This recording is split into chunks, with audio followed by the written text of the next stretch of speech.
Ich habe ja bereits das ein oder andere Mal den werten Zurafta erwähnt und auch in dieser Geschichte spielt er eine wichtige Rolle. Zurafta ist, anders als ich, ein wahrer Plattformer und Jump-and-Run-Liebhaber. Während ich damals bei Mario schon immer für die ersten Level zu blöd war und immer nach links laufen wollte, war das genau sein Genre. So spielte er also diese ganzen Spiele, während ich mich anderen Titeln widmete. Eine seiner Lieblingsspielereien war damals Spyro. Er nannte sogar seinen Wellensittich so, das war vielleicht ein cooles Kerlchen, wie dem auch sei. Als dann das Remake der Spyro-Trilogie angekündigt wurde, glänzten seine Augen verständlicherweise und als der Release immer näher rückte, wollte er eigentlich gar nichts mehr von dem Spiel wissen, weil er auf der einen Seite wahnsinnig Bock auf Spyro hatte, auf der anderen Seite aber auch seine Moneten beisammenhalten wollte.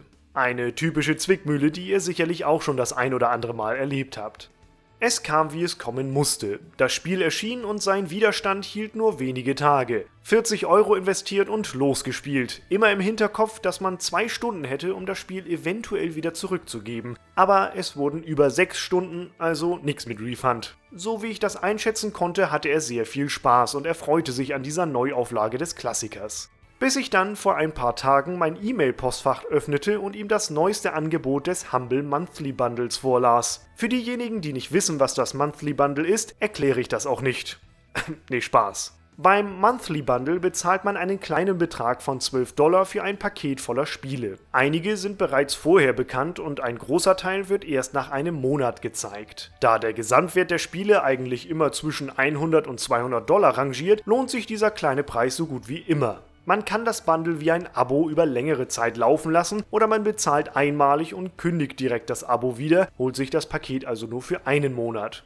Ich denke, ihr wisst, auf was diese Geschichte hinausläuft. Welches Spiel wurde wohl nun im Monthly Bundle bereits prominent angepriesen? Genau, Call of Duty Spyro Reignited. Und das gerade einmal einen Monat nachdem das Spiel veröffentlicht wurde. Der Frust bei Zurafta war groß und ich konnte ihn sehr gut verstehen. Ich stieg mit ein in die genervte Aufregung über diese Preispolitik und kaufte nebenbei mal eben das Bundle, denn ich meine, $12 sind ja nix, ne? Ich konnte das so gut verstehen, weil ich vor einigen Monaten ein ähnliches Erlebnis hatte. Ihr erinnert euch doch sicherlich noch an den Steam Sale. Jetzt fragt ihr sicher, welchen der zig Sales, die immer wieder stattfinden? Berechtigte Frage, aber ich meine den Summer Sale. Damals wollte ich eigentlich kein Geld ausgeben, packte mir meinen Einkaufswagen dann aber doch mit diversen schmackhaften Softwarespielereien voll und blätterte so über 100 Euro hin. So viel zu ich kaufe nichts. Naja, darum geht's jetzt auch nicht. Eines der Spiele, das ich mir kaufte, war A Plague's Tale Innocence. Und zwar für mehr, als ich eigentlich wollte. 35 Euro ist eigentlich kein Preisschild, bei dem ich im Sale zuschlage. Aber ich hatte Bock auf das Spiel und wurde nicht enttäuscht. Das war eine der besten Spielerfahrungen, die ich dieses Jahr gemacht habe. Der Sale ging zu Ende, A Plague's Tale war durchgespielt, ich öffnete Origin und mir sprang ein Banner entgegen, welche neuen Spiele nun in meiner Origin Access Premier-Mitgliedschaft enthalten sind. Ja, und eines davon war A Plague's Tale.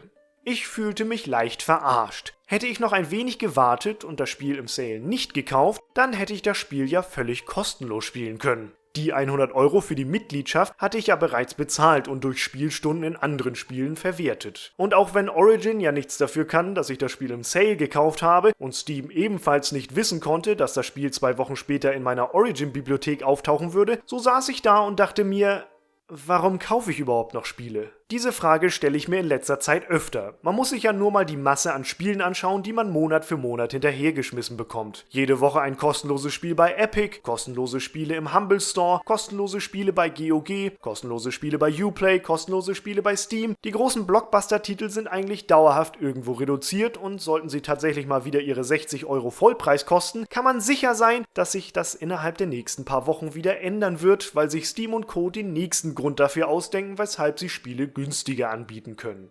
Das ist schon seit Jahren so, aber ich habe immer mehr das Gefühl, dass es zunehmend schlimmer wird. Die meisten großen Spiele halten ihren Vollpreis meist nur noch einen Monat, um danach schon in die ersten Angebote zu gehen. Weshalb sollte man noch 60 oder 70 Euro ausgeben, wenn man weiß, dass ein Spiel in einem Monat 20% günstiger sein wird oder sogar noch stärker reduziert?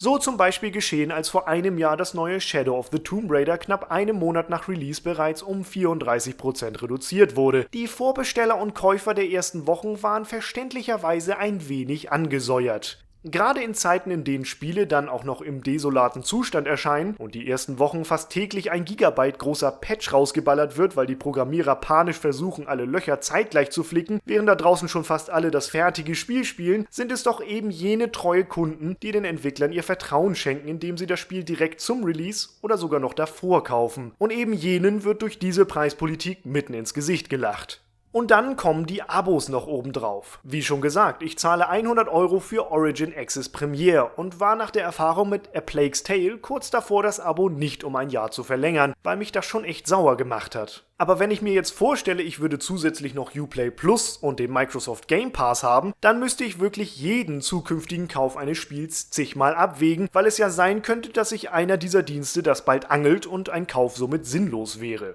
Klar, an sich ist das für den Kunden auch eine schöne Sache. Bezahlt man halt 200 bis 300 € pro Jahr und hat Zugriff auf nahezu alle Spiele, die so erscheinen. Aber verlieren diese dann nicht auch massiv an Wert? Ich glaube, fast jeder von uns hat einen kleinen oder großen Haufen an Spielen angesammelt, die er mal günstig geschossen, aber nie angerührt hat. Bei mir liegt das oft daran, dass mein innerer Druck nicht so groß ist, die Spiele dann zu spielen. Sind ja nur 5 € gewesen oder so. Die wenigen Vollpreisspiele der letzten Jahre hingegen habe ich dann auch sehr intensiv gespielt. Ich wollte das Geld ja nicht umsonst aus dem Fenster geschmissen haben, man will ja schließlich was sehen für sein Geld. Auch deshalb habe ich mit A Plague's Tale am Ende so viel Freude gehabt, weil ich gemerkt habe, dass sich meine Investition gelohnt hat und ich da ein richtig cooles Spiel spiele.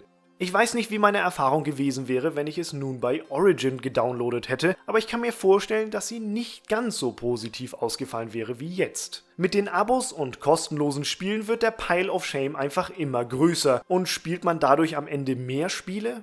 Vielleicht, aber eher wird man doch komplett erschlagen von der schieren Masse, die einem da zur Verfügung steht. Man probiert vielleicht ein paar Spiele aus, bleibt dann aber an den altbekannten Titeln hängen, die man wahrscheinlich sowieso gekauft hätte. Und lohnt sich dann der Abopreis? Und stellt euch vor, man findet irgendwann ein Spiel bei Steam, auf das man richtig Bock hat, kauft es voller Vorfreude nur, um dann kurz darauf den Stinkefinger gezeigt zu bekommen, weil es einem kostenlos hinterhergeschmissen wird.